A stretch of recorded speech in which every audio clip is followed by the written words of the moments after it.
हाँ जी, नमस्कार सबको, राधे राधे। ऑनलाइन क्लास में एक बार फिर आपका स्वागत। आज हम दो चर वाली रैखिक समीकरण कक्षा 9 व 10 विषय गणित ग्राफ आलेख से संबंधित प्रश्नावली। इसमें सबसे पहले चर, जैसे यहाँ दो चर आ रहा है तो चर किसको कहते हैं, ठीक है। इसके पहले हमने जो क्लास देखी थी कल, उसमें हमने रैखिक समीकरण हल की प्रकृति के बारे में अध्ययन किया। आज हम जैसे इसमें दो चर आ रहा था, चर किसको कहते हैं, तो समीकरण में जो अज्ञात राशि होती है वो चर कहलाती है, ठीक है। जो हमारे को ज्ञात नहीं है, जिसको हम ज्ञात करना है, वो कहलाती है चर राशि, ठीक है। अब दूसरा, जैसे अपने को इसके अंदर प्रश्न पूछ लेते हैं कि जो समीकरण युग्म हमको दिया हुआ है वो समीकरण युग्म संगत है या असंगत है, ये हमको बताना है। जैसे अनुपात a1 बटा a2, b1 बटा b2 और c1 बटा c2 की तुलना कर, और हमको क्या बताना है, संगत है या असंगत, ये हमको बताना है, ठीक है। तो सबसे पहले हमारे को सवाल जो दिया हुआ है, जो भी सवाल हमको दे रखा है, तो उसकी क्या है कि हमारा जो दो चर वाली रैखिक समीकरण है उसका व्यापक रूप या मानक रूप, उससे हमको क्या करनी, सबसे पहले तुलना करनी। कल हमने इसके बारे में जानकारी करी थी, दो चर वाली रैखिक समीकरण का मानक रूप। तो मानक रूप क्या है, a1x plus b1y plus c1 बराबर 0, a2x plus b2y plus c2 बराबर 0, ये हमारा मानक रूप है, दो चर वाली रैखिक समीकरण का मानक रूप, ठीक है। तो जो हमारे को समीकरण युग्म दिया हुआ है, इस समीकरण युग्म की हम क्या करेंगे, इससे तुलना करेंगे, ठीक है। अब आपको देखो इसके अंदर a1x plus b1y plus c1 बराबर 0, यानी हमारे पास जो पहली समीकरण है इसमें जैसे x और y और बराबर में हमको अचर पद दिया हुआ है, तो हमको क्या करना, पहले तुलना करेंगे। जब जो अचर पद हमको दे रखा है वो अचर पद को हम क्या करेंगे, सबसे पहले पक्षांतर करके इधर की तरफ ले आएंगे, ठीक है, यानी इस रूप में लिखेंगे, ठीक है ना। यानी जो अचर पद है दोनों समीकरणों में, तो दोनों समीकरणों के अचर पद को हम क्या करेंगे, यानी बराबर के पहले ले आएंगे, ठीक है। तो बराबर के पहले जब लाते हैं तो हमको ध्यान में ही है चिन्ह को भी बदलना पड़ता है, ठीक है। तो अब हम लिखेंगे, जब कैसे लिखेंगे, 3x माइनस वाई, ये तो ऐसे के ऐसे बराबर से ये इधर आया तो माइनस के 2 फिर बराबर 0। इसी तरह से 6x माइनस 2y, जब ये इधर आ गया तो माइनस के 4 बराबर 0। तो पहली शर्त के अनुसार जो हमारे को समीकरण युग्म दी हुई है, इस समीकरण युग्म की तुलना किससे करेंगे, व्यापक रूप से करेंगे, ठीक साहब। ये पहला काम खत्म। अब इसके अंदर जो x आ रहा है, जैसे ये समीकरण के अंदर देखो x आ रहा है, y आ रहा है, तो जो x वाला मान है वो हमारे को क्या है, a के लिए लिखना है, और जो y वाला मान है वो b के लिए लिखना है, और जो अचर पद है वो हमको c के लिए लिखना है, ठीक है। अब आप देखो सबसे पहले a1 बटा a2, यानी अभी मैंने क्या बताया, जो x का मान है दोनों समीकरणों में, यानी जो पहली समीकरण के अंदर x का मान है वो a1 और दूसरी समीकरण है जो x का मान है वो a2 है, ठीक है। तो आप a1 बटा a2, अब a1 बटा a2, a1 तो क्या हो गया, 3 हो गया, और a2 क्या हो गया, इसमें 6 हो गया।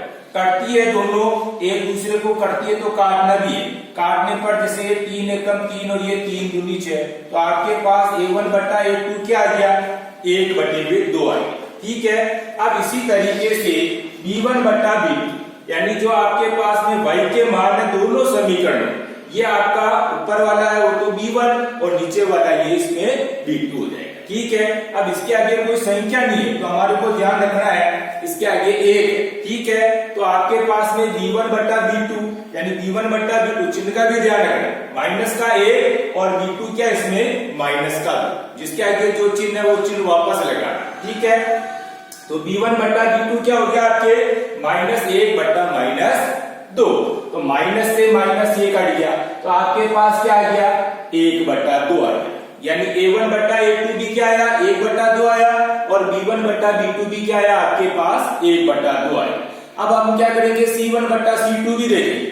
अब आप c1 बटा c, तो C1 यानी जो आपके एचर पद है, एचर पद इसमें C1 जो ऊपर वाला है और C2 ये इसमें आपके नीचे वाला। दोनों समीकरणों को देखना है, पहली समीकरण के लिए C1 और दूसरी समीकरण के लिए C2। ठीक है, अब आपके एचर पद C1 बट्टा C2 क्या आ रहा है, C1 बट्टा C2 यानी -2 बट्टा -4। चिन्ह का भी ध्यान रखना, जिसके आगे जो चिन्ह है डबल माइनस है, एक दूसरे से कट जाए, वापस ऊपर से 2 1 कम 2 और ये 2 दूनी 4।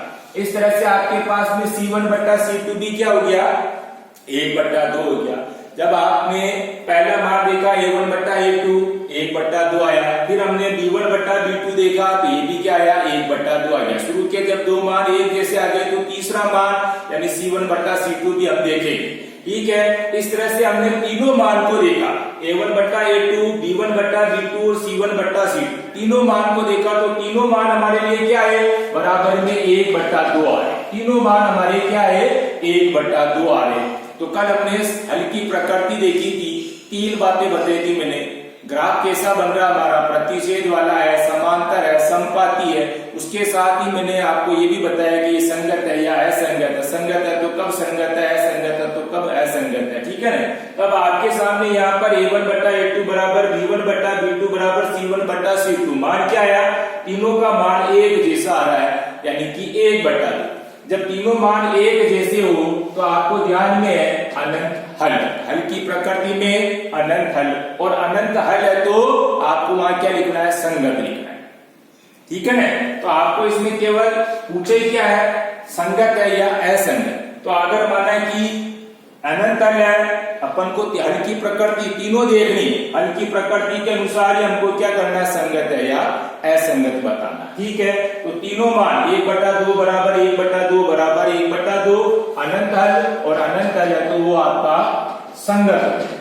ठीक है, इस तरह से आपको क्या करना है, कोई सा भी सवाल दिया हुआ है समीकरण युग्म के रूप में, यानी आपको 2 समीकरण इस तरह से देंगे और इसमें केवल आपको संगत या असंगत केवल ये बताना है, तो आपको केवल इतना सा काम करना है। ठीक है, आपको उसमें ध्यान में ये रखना है कि सबसे पहली शर्त के अनुसार तो हमारे को क्या करना, जो भी समीकरण युग्म दिया हुआ है उस समीकरण युग्म की तुलना करनी। किससे करनी हमारे को, मानक रूप से।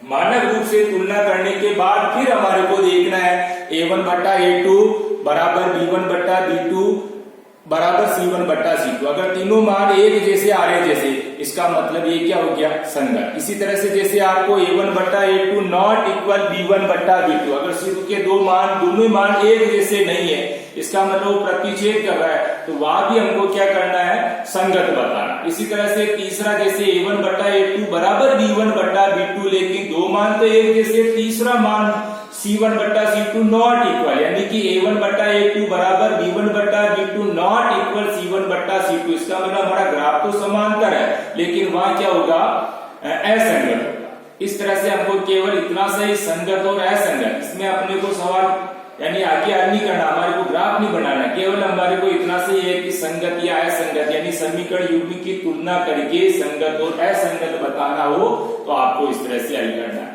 ठीक है, अब आप HW में 2x माइनस 3y बराबर 8, 4x माइनस 6y बराबर 9, ये 2 समीकरण युग्म आपको दी हुई।